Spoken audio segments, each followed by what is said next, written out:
Hello friends, स्वागत है आपका वाईपी एजुकेशन ट्रिक चैनल पर। तो दोस्तों, डीएलएड सेकेंड सेमेस्टर की क्लास चल रही है और हमारा जो सब्जेक्ट है वो चल रहा है एजुकेशन 4। ठीक है, आज हम एजुकेशन 4 में आपको क्या कराने वाले हैं ये हम आपको पहले ही बता दे रहे हैं। देखो, हम आपको 15 मार्क्स के जो आपके अति लघु क्वेश्चन आते हैं वही क्वेश्चन हम करा रहे हैं। इस वीडियो में हम पूरे बुक के जो वेरी वेरी इंपॉर्टेंट क्वेश्चन हैं, वेरी वेरी मोस्ट कहो आप, पूरी बुक के वो हम आपको कराने वाले हैं। ठीक है, जो 15 मार्क्स के आते हैं। एक प्रकार से आपकी हम रिवीजन यहाँ कराने वाले हैं। तो आपको बताना चाहेंगे कि आप वाईपी एजुकेशन ट्रिक चैनल पे नए हैं या अभी तक आपने चैनल को सब्सक्राइब नहीं करा है तो आप नीचे रेड कलर के सब्सक्राइब बटन पर क्लिक कर लें और बराबर में बेल आइकन की घंटी है उसको भी प्रेस कर लें। इससे क्या होगा कि जब भी हम वीडियो को अपलोड करेंगे तो उसका नोटिफिकेशन सबसे पहले आपके पास पहुंच जाएगा। तो दोस्तों, बिना किसी देरी के अब हम करते हैं टॉपिक को स्टार्ट। आप वीडियो को लास्ट तक देखना, सारे के सारे क्वेश्चन इसी वीडियो में आपको याद हो जाएंगे। चलो, पहला क्वेश्चन अपन देखते हैं क्या है। देखो, जो निजी विद्यालय होते हैं ना, निजी विद्यालय में आर्थिक रूप से निर्बल समुदाय के जो बच्चों के लिए 25% स्थान आरक्षित है। तो भैया 25% का कोटा है निजी विद्यालय में, आर्थिक रूप से जो निर्बल समुदाय के बच्चे हैं उनके लिए। ये पॉइंट आपको याद रखना है। दूसरा पॉइंट है, देखो दूसरा जो पॉइंट है हमारा वो है भारत सरकार के 86वां संविधान संशोधन, भारत के 86वां संविधान संशोधन अधिनियम 2002 में निःशुल्क एवं अनिवार्य शिक्षा का अधिनियम 21 का जोड़ा गया है। तो 21 का से भी आपको याद रखना है और 2002 में निःशुल्क शिक्षा एवं अनिवार्य ये भी आपको ध्यान रखना है। यहाँ से क्वेश्चन बार बार पेपर में बनता है। ठीक है, अगला क्वेश्चन देखो, भारत सरकार ने 22 अगस्त 1947 को, कब भारत सरकार ने 22 अगस्त 1947 को भारत सरकार ने 22 अगस्त 1947 को राष्ट्रीय बाल नीति की घोषणा की है। तो ये आपको डेट याद रखना है। नेक्स्ट है बाल अधिकार का उद्देश्य। तो बाल अधिकार है, उसका उद्देश्य क्या होता है? तो उसका उद्देश्य देखो ये होता है भाई, शोषण, श्रम व्यापार और बाल विवाह से संरक्षण तथा गुणवत्ता युक्त शिक्षा को बढ़ावा देना है। मनोरंजन एवं विकास के अवसर उपलब्ध करा के बालकों को क्या है, भयमुक्त बनाना है। ये बाल अधिकार का उद्देश्य है। अगला पॉइंट देखो, अगला पॉइंट हमारा अच्छा है। अगला पॉइंट क्या कह रहा है कि बाल अधिकारों की घोषणा संयुक्त राष्ट्र संघ ने कब की है? तो भैया 20 नवंबर 1989 को की है। आर्टिकल 21A क्या कहता है? आर्टिकल 21 ये कहता है कि भाई 6 से 14 वर्ष तक की जो आयु के बच्चे हैं उनको निःशुल्क एवं अनिवार्य शिक्षा दी जाए। आर्टिकल 46 क्या कहता है? आर्टिकल 46 के लिए समझो आप, देखो राज्य के जो दुर्बल व्यक्तियों विशेषताएं, राज्य के दुर्बल व्यक्ति विशेषताएं या विशेष कह लो विशेष अनुसूचित जाति एवं जनजाति की जो शिक्षा तथा सामाजिक हितों में अभिवृद्धि तथा उनके शोषण से सुरक्षा से संबंधित है आर्टिकल 46। तो आर्टिकल 46 की अपेक्षा आर्टिकल 21 ज़्यादा महत्वपूर्ण है और आर्टिकल 45, ये दो आर्टिकल तो पेपर में जम के पूछे जाते हैं। आर्टिकल 45 क्या कहता है? राज्य संविधान के प्रारंभ से 10 वर्ष की काल अवधि के भीतर सभी बालकों को 14 वर्ष की अवस्था तक निःशुल्क व अनिवार्य शिक्षा देने का प्रयास करता है। तो आर्टिकल 45 की बात हो गई। अब देखो आर्टिकल 35 क्या कहता है? आर्टिकल 35 कहता है भैया कि हिंदी भाषा के प्रचार प्रसार की बात करता है। आर्टिकल 351 है ये, आर्टिकल 351 हिंदी भाषा के प्रचार प्रसार की बात करता है। अगला पॉइंट देखो, अगला पॉइंट क्या है? अगला पॉइंट है भाई, समवर्ती सूची में दिए गए विषयों पर नीति एवं कानून बनाने का जो अधिकार है वो किसका है?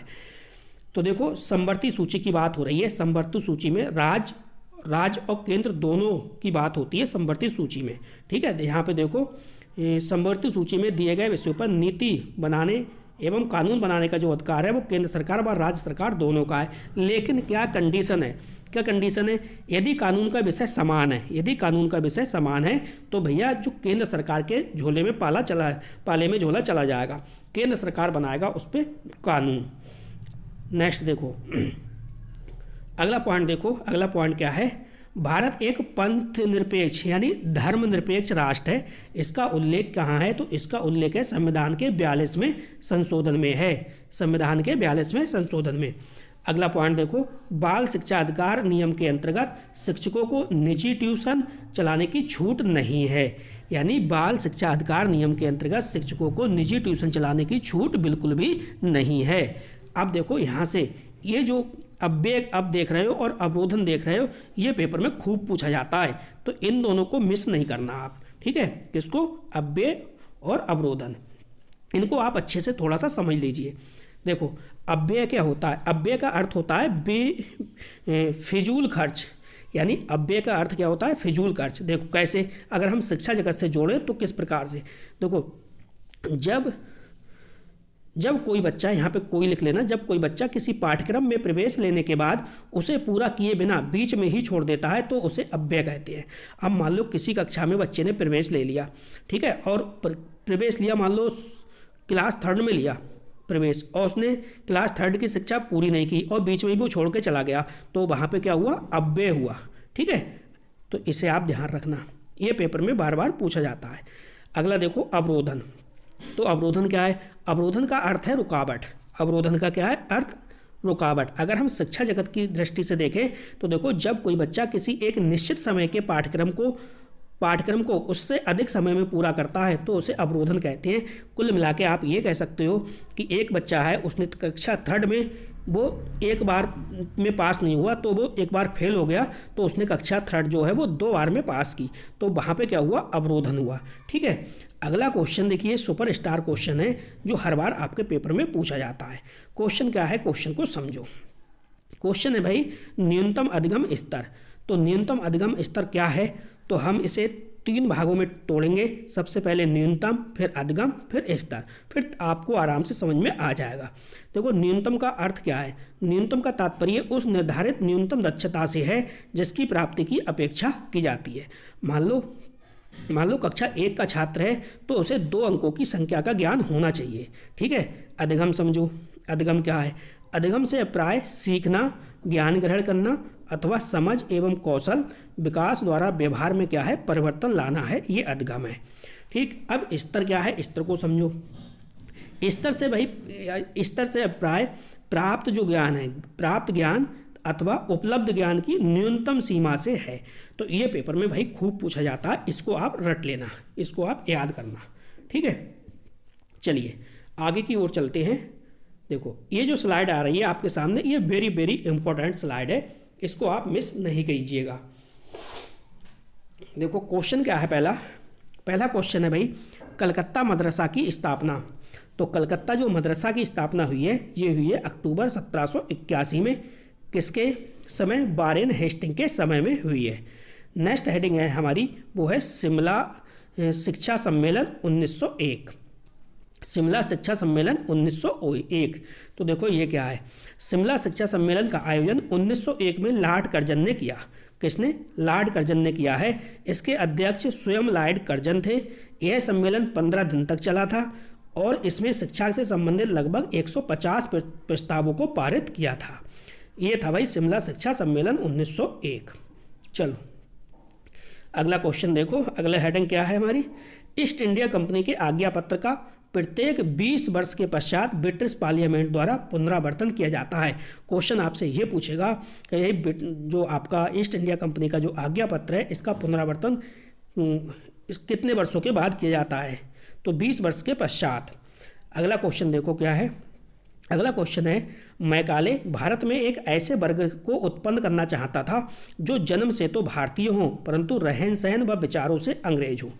मैकाले भारत में एक ऐसे वर्ग को उत्पन्न करना चाहता था जो जन्म से तो भारतीय हों परंतु रहन सहन एवं विचारों से कैसे हो क्या हों? अंग्रेज हों। तो ये आपको ध्यान रखना है, ये भी पेपर में पूछा जाता है। अगला क्वेश्चन देखो, अगला क्वेश्चन है बनारस संस्कृत विश्वविद्यालय। बनारस संस्कृत विद्यालय की स्थापना का उद्देश्य क्या था? तो देखो मनुस्मृति पर आधारित हिंदू कानूनों की शिक्षा प्रदान कर अंग्रेजी न्यायाधीशों के लिए हिंदू सलाहकार तैयार करना था। यानी मनुस्मृति पर आधारित हिंदू कानूनों की शिक्षा प्रदान करके अंग्रेजी न्यायाधीशों के लिए हिंदू सलाहकार तैयार करना था। Next question, fort William college की स्थापना। तो जो फोर्ट विलियम कॉलेज की स्थापना है ये लॉर्ड वेलेस्ली ने 1800 में की है। फोर्ट विलियम कॉलेज की जो स्थापना है वो लॉर्ड वेलेस्ली ने 1800 में की है, ये आपको ध्यान रखना है। अगला क्वेश्चन है भाई, कलकत्ता मदरसा की स्थापना का उद्देश्य। तो कलकत्ता मदरसा की स्थापना का उद्देश्य क्या है? इसका उद्देश्य है छात्रों को इस्लाम धर्म तथा मुस्लिम कानूनी शिक्षा प्रदान करके मुस्लिम सलाहकार तैयार करना, जो अंग्रेज न्यायाधीशों की क्या कर सकें, सहायता कर सके। तो ये आपको याद रखना है।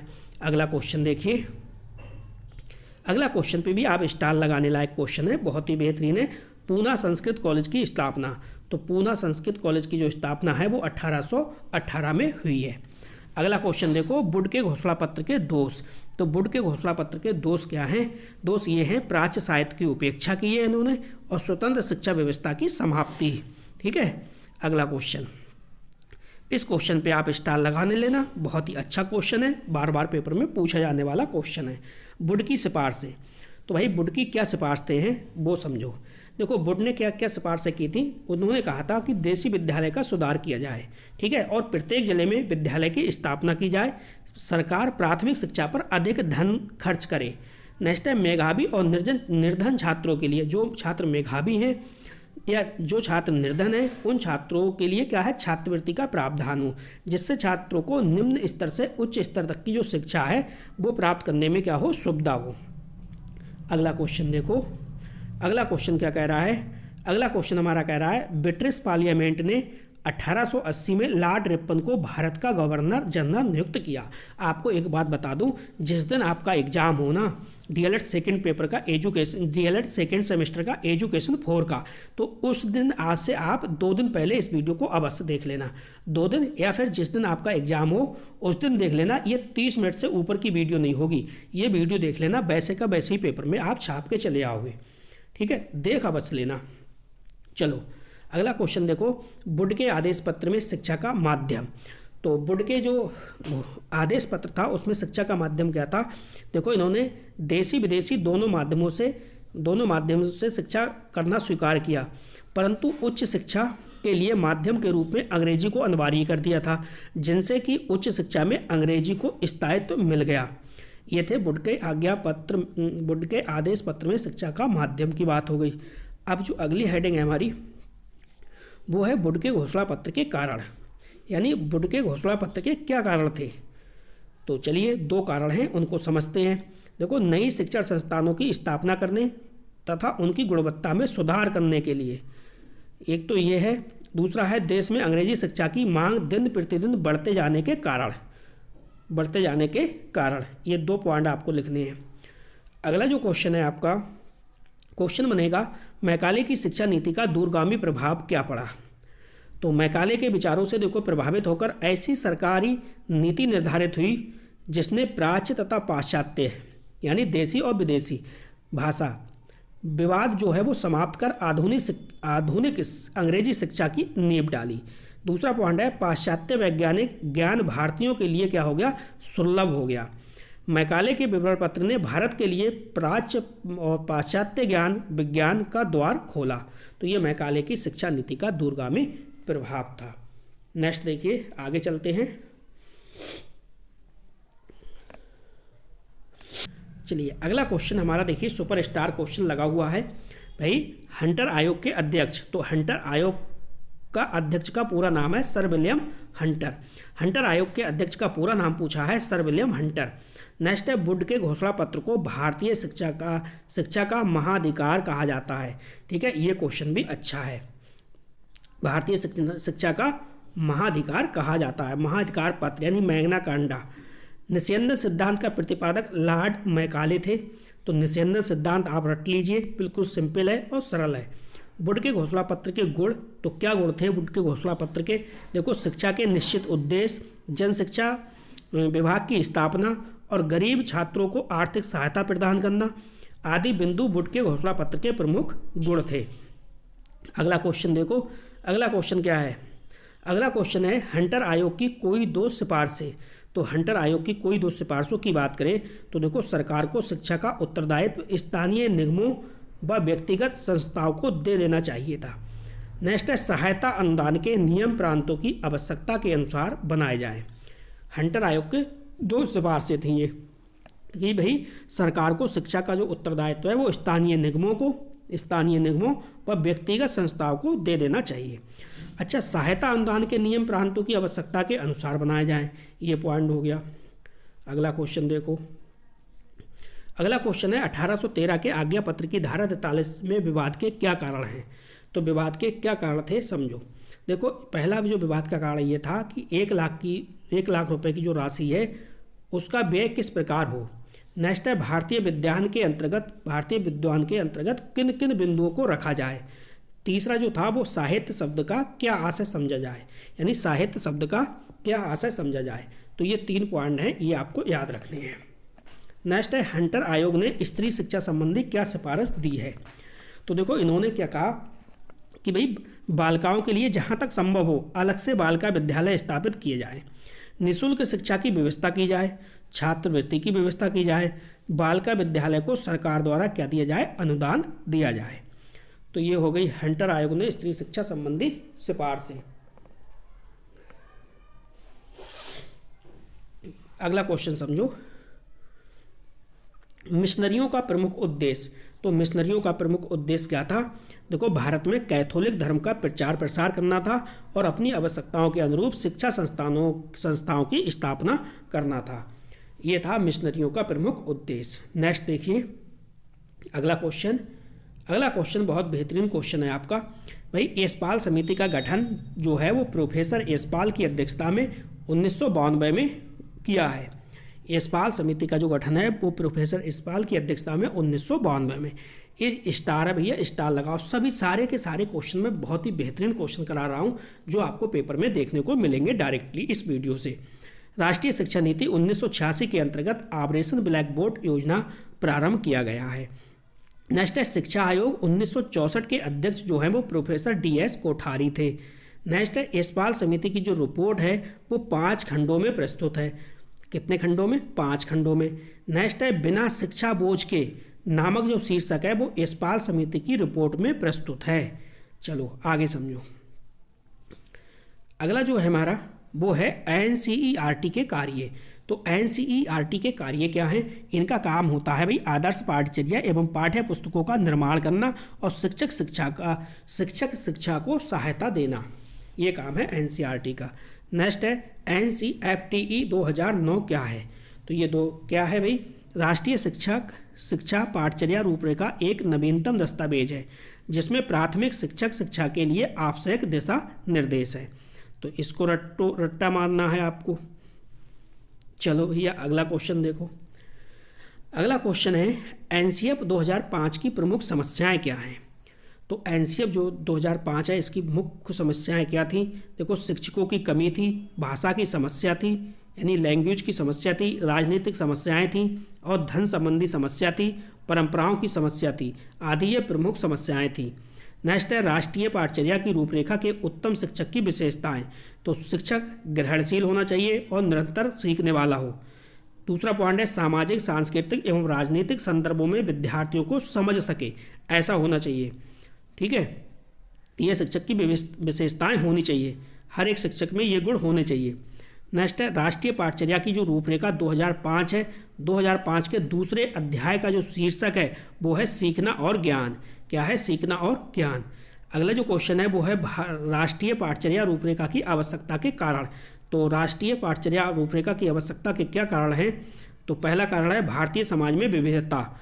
नेक्स्ट है 21वीं सदी की मांग है और परिवर्तन के लिए आवश्यक है। परिवर्तन के लिए आवश्यक, ये 3 पॉइंट आपको याद रखने हैं।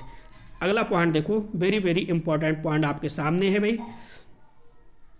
चलो, वीडियो को अभी तक आपने लाइक नहीं करा, जल्दी से वीडियो को लाइक कर दीजिए। देखो, मातृभाषा अंग्रेजी गणित को अनिवार्य विषय की श्रेणी में रखा गया है। अब कह रहा है भाई NCF 2005 के अनुसार एक आदर्श शिक्षक के गुण। तो एक आदर्श शिक्षक के गुण क्या होने चाहिए? अभी हमने ऊपर पढ़ा है इसे। देखो, शिक्षक ग्रहणशील और निरंतर सीखने वाला हो, सामाजिक, सांस्कृतिक और भौगोलिक एवं राजनीतिक संदर्भों को समझने वाला, विद्यार्थियों को जिससे कि वो विद्यार्थियों को समझा सके, शिक्षक छात्रों के साथ मानवीय संबंध स्थापित करने वाला हो। नेक्स्ट है राष्ट्रीय पाठचर्या की रूपरेखा का उद्देश्य क्या है?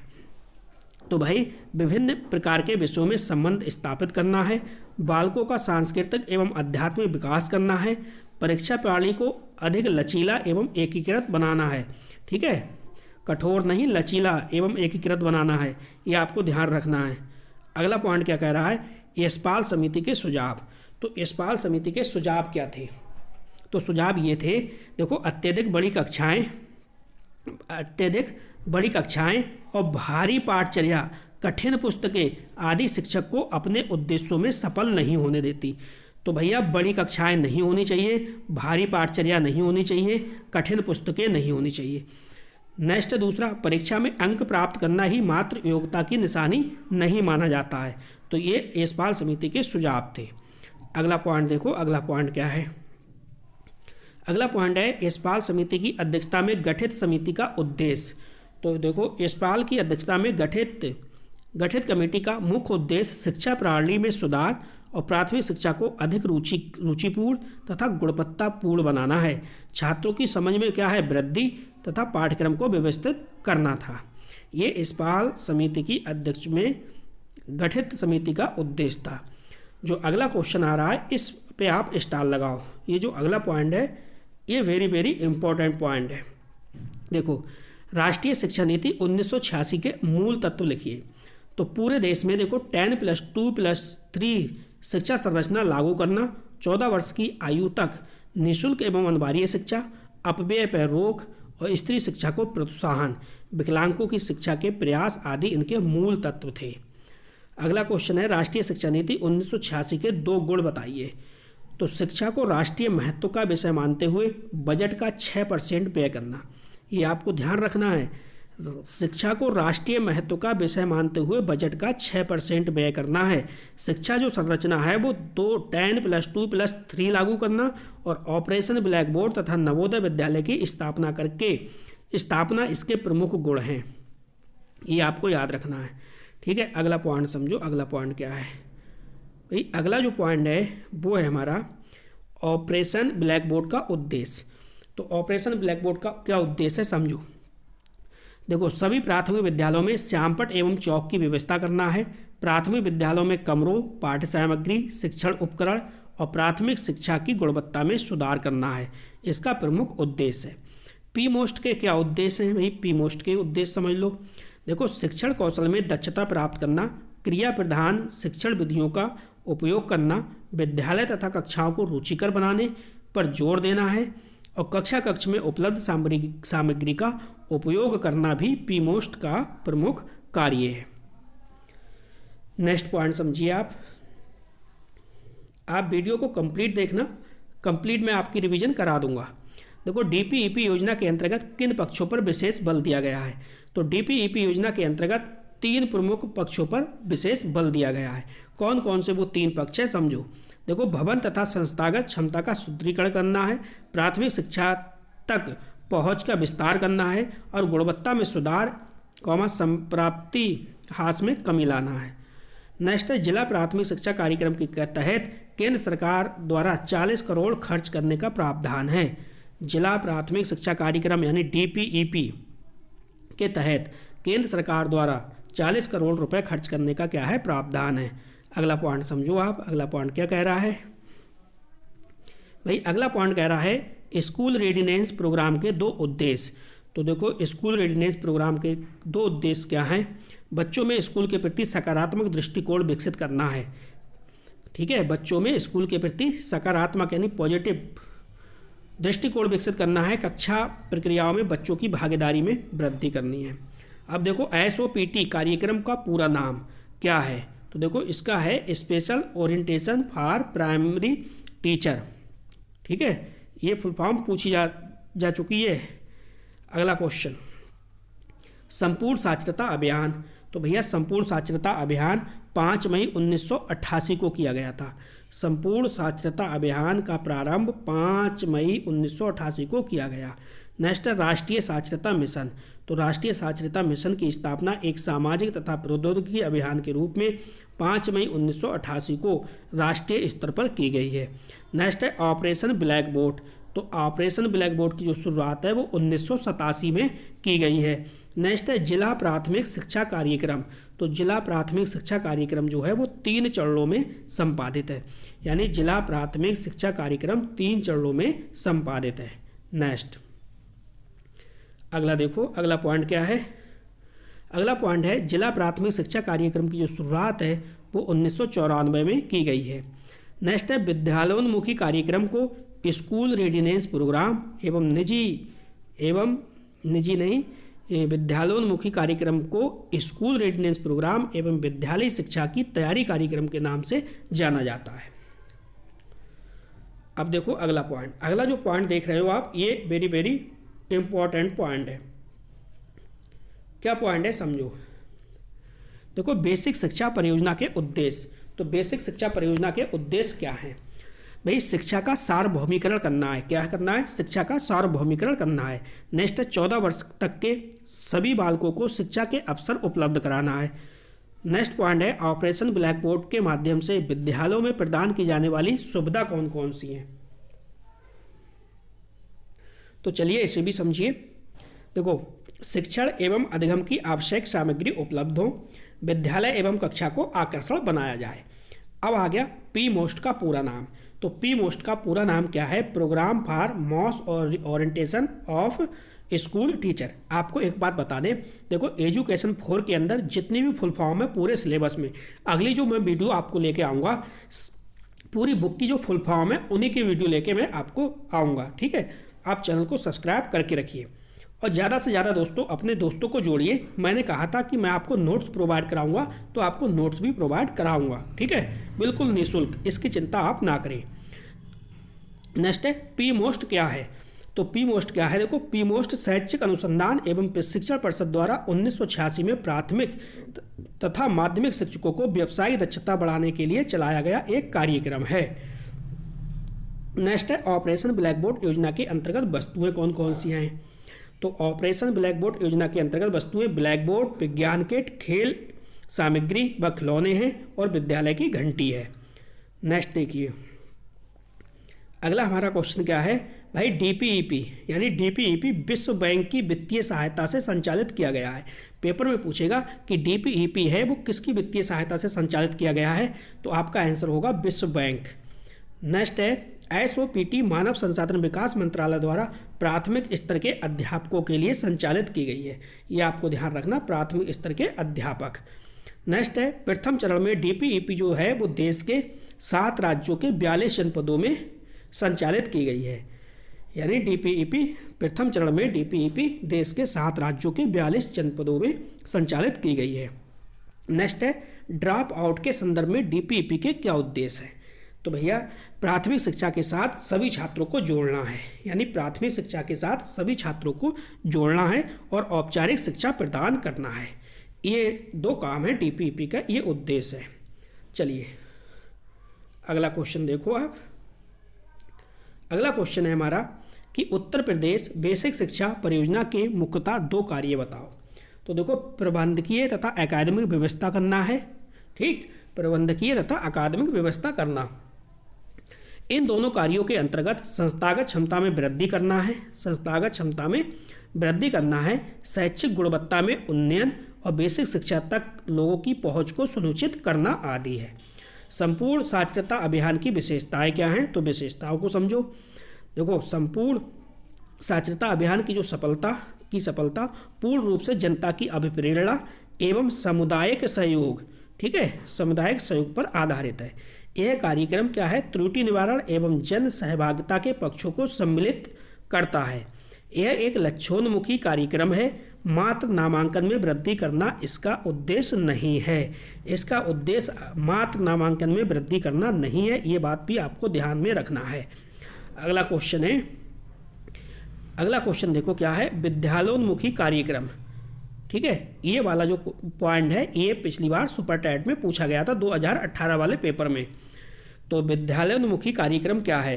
देखो विद्यालयोन्मुखी कार्यक्रम से आशय विद्यालय की उन्मुख करने वाले कार्यक्रमों से है। इस प्रकार के कार्यक्रमों में बच्चों को विद्यालय के प्रति आकर्षित किया जाता है।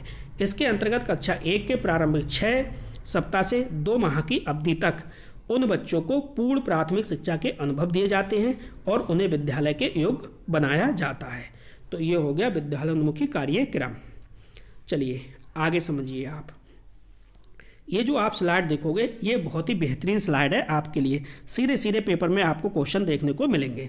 देखो NPEGEL के घटक क्या हैं? तो प्रत्येक न्याय पंचायत में आदर्श क्लस्टर विद्यालय की स्थापना। दूसरा है सभी विद्यालयों के उपयोग हेतु क्लस्टर में सभी विद्यालयों तक पहुंच। नेक्स्ट है मिड डे मील योजना किसके द्वारा शुरू की गई है? तो जो मिड डे मील योजना है वो केंद्र सरकार के द्वारा शुरू की गई है। नेक्स्ट है मिड डे मील स्कीम का दूसरा नाम क्या है? तो जो मिड डे मील स्कीम है इसका जो दूसरा नाम है वो है पौष्टिक आहार सहायता का राष्ट्रीय कार्यक्रम। अगला क्वेश्चन देखो, अगला क्वेश्चन हमारा क्या है भाई? अगला क्वेश्चन है स्कूल चलो अभियान। तो स्कूल चलो अभियान जो है वो सभी बच्चों को विद्यालय के प्रति आकर्षित करने के लिए जुलाई 1996 में चलाया गया है। स्कूल चलो अभियान विद्यालय के प्रति आकर्षित करने के लिए जुलाई 1996 में चलाया गया। भारत में निःशुल्क तथा अनिवार्य शिक्षा की उन्नति के मार्ग में मुख्य कठिनाई क्या है? तो भाई शासन की देखो कमजोर नीति, ये कठिनाई है। राजनीतिक कठिनाइयाँ हैं। प्राइमरी स्कूल के प्रबंधन में एकरूपता की क्या है? कमी है। शिक्षकों का अभाव है। अव्यय व अवरोधन है। और विद्यालय की आर्थिक स्थिति है। निःशुल्क एवं अनिवार्य शिक्षा की उन्नति के मार्ग में बाधक है। तो ये सभी कठिनाइयाँ हैं। अगला क्वेश्चन देखिए, अगला क्वेश्चन है कस्तूरबा गांधी आवासीय बालिका विद्यालयों की मॉनिटरिंग का क्या प्रावधान है? तो कस्तूरबा गांधी आवासीय बालिका विद्यालय की मॉनिटरिंग राज्य स्तर पर राज्य सर्व शिक्षा समिति तथा जिला स्तर पर जिला शिक्षा समिति संचालन एवं उनकी निगरानी का उत्तरदायित्व है। अगला क्वेश्चन है भाई संपूर्ण साक्षरता अभियान का प्रेरक वाक्य क्या है? तो संपूर्ण साक्षरता अभियान का जो प्रेरक वाक्य है वो है भाई सब पढ़े और सब बढ़े। सब पढ़े सब बढ़े। नेक्स्ट अगला क्वेश्चन देखो, अगला क्वेश्चन है राष्ट्रीय बाल श्रम उन्मूलन परियोजना। तो राष्ट्रीय बाल श्रम उन्मूलन जो परियोजना है वो वर्ष 1992 है। क्या है? वर्ष 1992। नेक्स्ट है स्कूल चलो अभियान। तो स्कूल चलो अभियान जो है वो 1 जुलाई से 31 जुलाई 2006 तक चलाया गया है। 1 जुलाई से 31 जुलाई 2006 तक चलाया गया। नेक्स्ट है यूपी के समस्त जिलों में स्कूल चलो अभियान है वो 2004 से शुरू किया गया है। अगर हम यूपी के समस्त जिलों की बात करें स्कूल चलो अभियान तो 2004 से, और स्कूल चलो अभियान की वैसे शुरुआत जो हुई है वो 1 जुलाई से 31 जुलाई 2006 तक चलाया गया है। चलिए आगे समझो। चलिए अगला देखिए, अगला है भाई ECCE की फुल फॉर्म क्या है? तो early child care education programme. Next है प्रथम चरण में मध्याह्न भोजन योजना के प्रदेश के यानी मिड डे मील की बात हो रही है। प्रथम चरण में जो मिड डे मील है वो प्रदेश के 38 जनपदों और 248 विकास खंडों में लागू की गई थी। NPEGL की फुल फॉर्म तो national programme for education of girls at elementary level, ये है। नेक्स्ट है सर्व शिक्षा अभियान के सफल क्रियान्वयन हेतु शिक्षा गारंटी योजना, ऑपरेशन ब्लैक बोर्ड योजना, जिला प्राथमिक शिक्षा कार्यक्रम, कस्तूरबा गांधी बालिका विद्यालय योजना, मिड डे मील योजना आदि योजनाएं चलाई जा रही हैं। तो ये भी आपको ध्यान रखना है भाई सर्व शिक्षा अभियान के सफलता के लिए। अगला क्वेश्चन ECC के उद्देश्य क्या हैं? ईयरली चाइल्ड एजुकेशन नहीं, ईयरली चाइल्ड केयर क्या है? ECC, एक मिनट, ECCE, ई इसमें रह गया है, ये जोड़ लेना। देखो ये होता है ECCE, ठीक है, ईयरली चाइल्ड केयर एजुकेशन। तो इसका उद्देश्य क्या है? बालक को औपचारिक अनुभवों के लिए तैयार करना है और बालकों में अच्छी आदतों को विकसित करना है, ये आपको ध्यान रखना है। राष्ट्रीय बाल श्रमिक परियोजना का उद्देश्य क्या है? तो बाल श्रम और किशोर श्रमिक के रोजगार के मुद्दों पर हितधारकों और लक्षित समुदाय के बीच क्या है? जागरूकता बढ़ाना है। नेक्स्ट है बाल श्रम मॉनिटरिंग, ट्रैकिंग और रिपोर्टिंग सिस्टम का क्या करना है? निर्माण करना है। नेक्स्ट क्वेश्चन देखो, अगला क्वेश्चन है हमारा स्कूल चलो अभियान के उद्देश्य क्या हैं? तो भैया स्कूल चलो अभियान का क्या उद्देश्य है? देखो पढ़ाई में अरुचि रखने वाले, यानी कोई बच्चा है, जैसे बहुत से ऐसे बच्चे हैं आपके जो पढ़ाई में रुचि नहीं रख रहे हैं, उनके लिए है। और विद्यालय न जाने वाले बच्चों को विद्यालय तक पहुंचाना है, ठीक है। और बालिकाओं के, यानी जो लड़कियां हैं, उनके पंजीकरण में वृद्धि करना है, यानी ज़्यादा से ज़्यादा एडमिशन उनका कराना है। चलो आगे देखिए, अगला जो क्वेश्चन है आपका कि भाई भारत में निःशुल्क एवं अनिवार्य शिक्षा की उन्नति के मार्ग में मुख्य कठिनाइयाँ क्या हैं। तो वही क्वेश्चन फिर से आ गया भैया, शासन की कमजोर नीतियाँ, राजनीतिक कठिनाइयाँ हैं, प्राइमरी स्कूल के प्रबंधन में एक रूपता की कमी है, शिक्षकों का अभाव है, अव्यय अवरोधन, विद्यालयों की आर्थिक स्थिति ये भी है, और निःशुल्क एवं अनिवार्य शिक्षा की उन्नति के मार्ग में बाधक है, ये सभी हैं।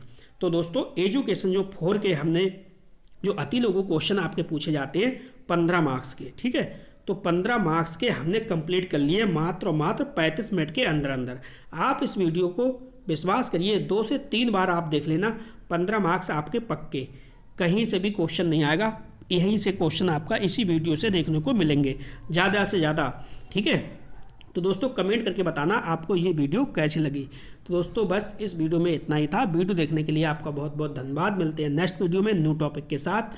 आपका दिन शुभ हो।